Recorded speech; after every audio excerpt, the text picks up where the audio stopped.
Hi, I'm Max Kaiser. This is the Kaiser Report.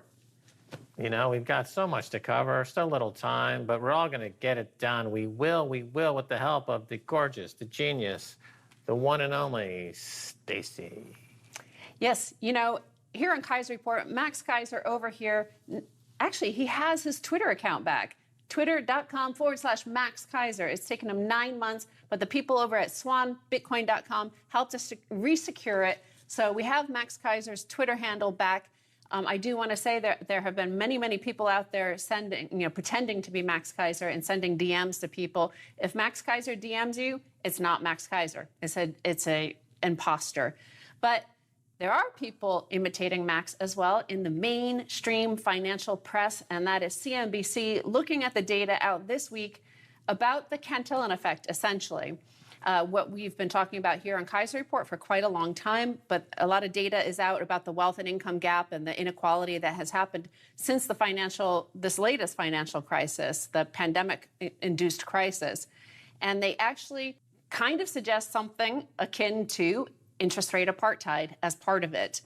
A tale of two recessions. Some Americans thrive as others suffer. The recession's financial pain is concentrated among certain groups like minorities, lower earners, and women. Others, especially white men, high earners, and those with higher levels of education, have been insulated.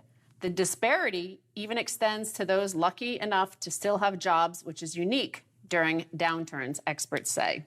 Oh, yeah, absolutely. I'll get into the interest rate apartheid later in the article. Oh, yeah. Well, I mean, so the setup is quite clear. There's the gap between the have-yachts and the have-nots, you know, is getting wider. And it's not hard to figure out why. And it's creating social unrest. And the central banks are at the root of it, and tell us more. Yeah, so we're going to look at some of the data, Max, and you could see in this that every time there's a financial crisis, the central bank comes to the rescue, and the central bank comes to the rescue since 1971 because they can print money. They can print their own currency, unlike prior to 1971 that their currency was backed by gold, our currency, at least on an international trade account unit. So here we have a situation where they're printing money, but it's going to certain people, and you can see that in the data. And when you look at the unrest out in the streets, you know, yes, it's caused by this situation, the murder of George Floyd, but there's something deeper and systemic that is also the anger is due to the inflation, due to the injustice of the money printing. So with this latest crisis, we've seen an overwhelming number of minorities and women lose their jobs compared to white educated men who are, you know, think of the tech bros. They're working from home. They have it really good right now. They're getting paid, you know, many of them are receiving the $1,200 stimulus check. The data from the Federal Reserve shows that they mostly saved it because anybody with over $3,000 in cash already in savings, the Federal Reserve data showed that they didn't spend the $1,200. Those with $500 or less spent the entirety of it. So, you know, in terms of this pushing on a string where the wealth keeps on aggregating to the top no matter what the Fed does, no matter what the government does. And what they found is that even Jay Powell, in testimony to Congress last week, he said the burden of the downturn has not fallen equally on all Americans. Instead, those least able to withstand the downturn have been affected most.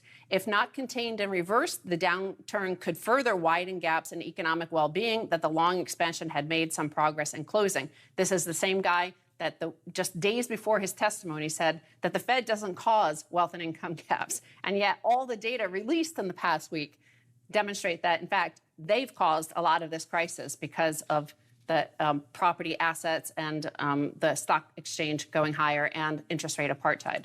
Yeah, well, absolutely. And so, look, the American economy is an economy built on consumption, right? 60 to 70% of GDP is consumption. It's not production. It's not like Germany or China where people produce stuff. They consume stuff. That's the American economy, consumption. And that includes the consumption of credit to buy all that stuff. And that means that savings is looked down on. You know, memes like the paradox of thrift or the savings glut. You know, this is all about vilifying savings, that nobody should have savings. It's better for the economy to just spend it all. And as a matter of fact, go into debt. Well, here's the funny thing about debt in this economy in America is that when a rich person pulls on debt credit, pulls their credit, they borrow money, it costs them zero or negative, as in the case of many people. They get paid to borrow money, as we saw with Jamie Dimon and JP Morgan. When a poor person or a disadvantaged person or typically a minority person or particularly a black person is drawing credit, they're charged 20, 25, 30, 40, 50%, 60%. Oh, a payday loan? That's 2,000%. So that's the interest rate apartheid. That is guaranteed wealth and income imbalance. It's guaranteed injustice. It's guaranteed to cause all kinds of social injustice and violence in the society because you are poisoning a huge group of your population with high interest rates and forcing them to consume, right, at the same time. So you've essentially got a mandate to end up in debtor's prison or penury or serfdom. That's a guaranteed, that's the American dream at this point. Well, the American dream, of course, is that Horatio Alger myth that anybody could rise up and become one of the elite and one of the wealthy. And of course, part of that is owning a home. So here's the data from the Federal Reserve that everybody's talking about online, which shows how the Cantillon effect drives this inequality in terms of whoever had their home in 1971, because even the data here in the CNBC article, they don't mention 1971 and what happened then, but they actually trace it back to 1970. So in terms of this inequality. Household wealth. The median price for an existing home was $287,000 in April, up more than 7% from a year ago, according to the National Association of Realtors. These gains have disproportionately gone to the wealthy and white Americans, while 72% of white households own a house, a key source of household wealth. That's true for 42% of blacks and 47% of Hispanic households, the Urban Institute said. This gulf between white and black Americans is greater than at any other point in 5 decades, according to the report. What happened 5 decades ago, 1970? What happened after that?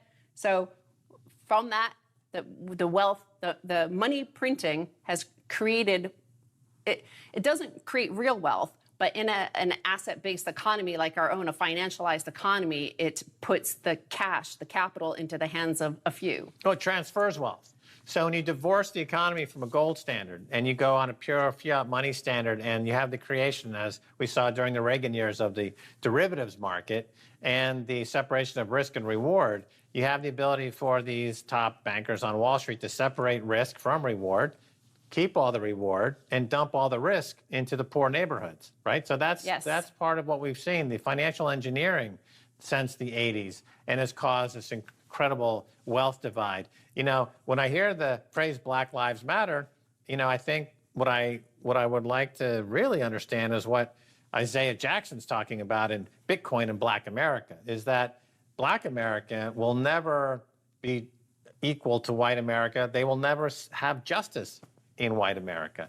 The only thing they can hope for is individual sovereignty, and the only way to get there is through savings in Bitcoin is the best way to get there. But let's look at this system here, because it favored those who had the assets in 1971. We just covered this in a recent episode. Here, their data is showing that even to this day, it continues. So we could take down every single monument that exists in the United States. We could, create new holidays. We could have corporate new logos saying that we support minorities, black people, women, LGBTQ. We could do all this, but the fact is, this system, no matter what we do, no matter how we try to rescue the economy, save the people, the pandemic is happening, trillions of dollars must be printed. The way the system works, basically the Fed can only give it to mostly white bankers on Wall Street. They get it first for 0%. Everybody else gets it. If you think of a river that starts at the top of the Himalayas, it's fresh, clean, lovely water at the top. By the time it gets down into, somewhere in India in a crowded city, it's polluted, it's dirty, it's horrible, right? Well, that's what happens to the money system here. But it happens generationally, too. So another bit of data that came out this week in terms of the generational thing is quite remarkable in terms of comparing the boomers to the next generation, Generation X, to millennials. So the millennials, the oldest millennials are 39 this year. So they look at the data of how much wealth as a percentage of overall wealth in the economy millennials own today at 39 years old. Then they compare it to Generation X when they were 39 and boomers when they were 39.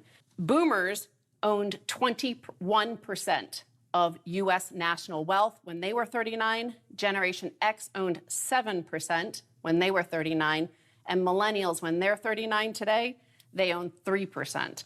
So again, this is that whole, the Cantillon effect, the interest rate apartheid, all of that stuff, because a lot of the interest rate apartheid comes from the fact that, the credit rating. So minorities, women tend to have lower credit ratings than white educated men, partly because they had the assets and the wealth in the first place when we went on to this fiat system to build up the credit and to make sure they always had cash backing whatever loans they were taking. Well, it's funny because I'm a white male boomer whose career is on Wall Street. Yes. Okay, I didn't want to point fingers. I am the ground zero for this entire wealth and income gap and for this interest rate apartheid. And I'm saying, without equivocation, there's only two ways to restore justice. One would be to raise interest rates 500 basis points immediately, so you get short-term rates back to 5%, so that there's real savings and capital in the system. Or everyone who's on the wrong side of the interest rate apartheid wall needs to start saving. And they can do that in gold, Bitcoin, and Bitcoin is better. Okay, that's it. No statue, tearing down a statue does nothing. Marching in the street does nothing. Electing people to office that you think are going to help you does nothing. None of that works. I'm telling you, as a white male boomer Wall Street careerist, that I would laugh at that as my brethren would do. It does nothing. It's, again, like Isaiah Jackson says, exit the system. You could exit the system because interest rates, that's their funny money. That's their fiat system. And whatever they want to do with their system, let them play with it and let them raise interest rates, let them, do whatever. The fact is you have to exit the system because the system is inherently unjust. We need to exit this part of the show and take a break. And when we come back, much more coming your way.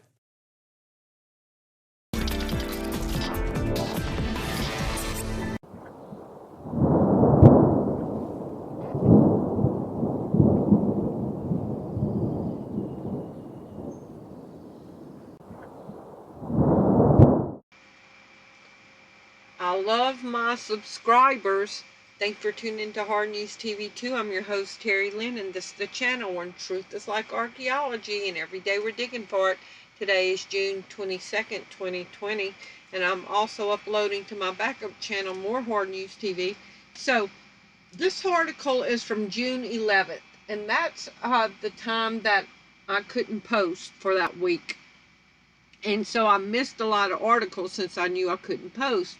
So a viewer, a subscriber put under a comment a while ago under a video, have you seen how much the U.S. debt has surged? And I said no. He sent me this. My mind is boom, blown. Do you hear me? So do y'all remember, like in September, October, November, December, January, February, when the feds were pumping billions of dollars every night into the banks, into the repo market? And I did a video on that money is going somewhere, it's being funneled somewhere. There's no way that they're getting rid of that much money the next day. When you're funneling in tens and hundreds of billions of dollars into their banks, and then the next night they need hundreds of billions of dollars again. I was like, this money is lying in somebody's pocket. It's like money laundering to somebody. Well, look at this.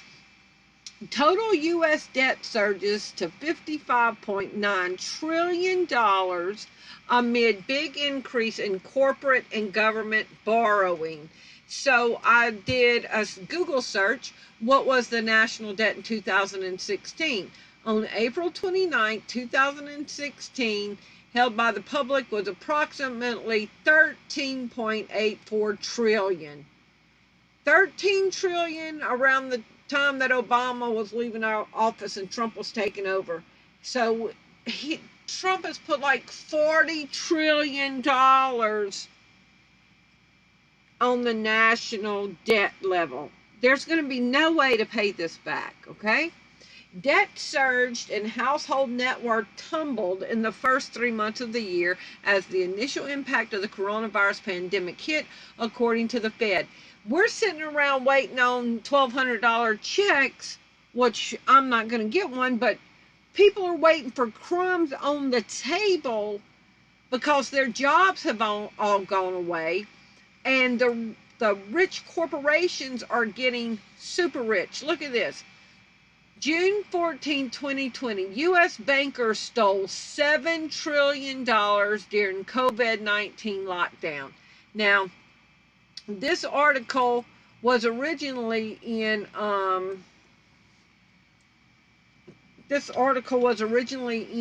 MSN, so I was going to report on this a few days ago, and now they've pulled the article. Look at the address up there. Whoops!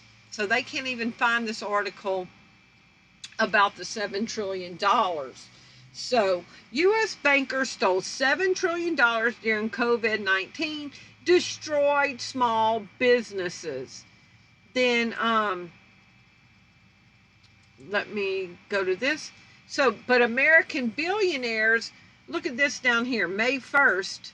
From May 1st to May 21st. On May 1st, it said billionaires added $282 billion to their wealth. And then within 3 weeks, it jumped from $282 billion to $434 billion richer during the pandemic. You remember they were just pumping billions every night. So I just wanted to show y'all this, where our national debt clock is right now. Debt surged and household net worth tumbled. I heard that housing market is down to nothing and people are losing their jobs. This is really the global currency reset. This really is. So we have been robbed blind while we've been locked in our house, waiting for our little measly $1,000 check when they're taking trillions and not even going to give you a job back. We are moving towards socialism because there will be nothing for people to go back to. So the government will just be sending you a little bitty $700, $800, $900 check every month while they're sitting in their castles. Y'all leave me your comments below and let me know what you think. Thank you for watching. Bye-bye.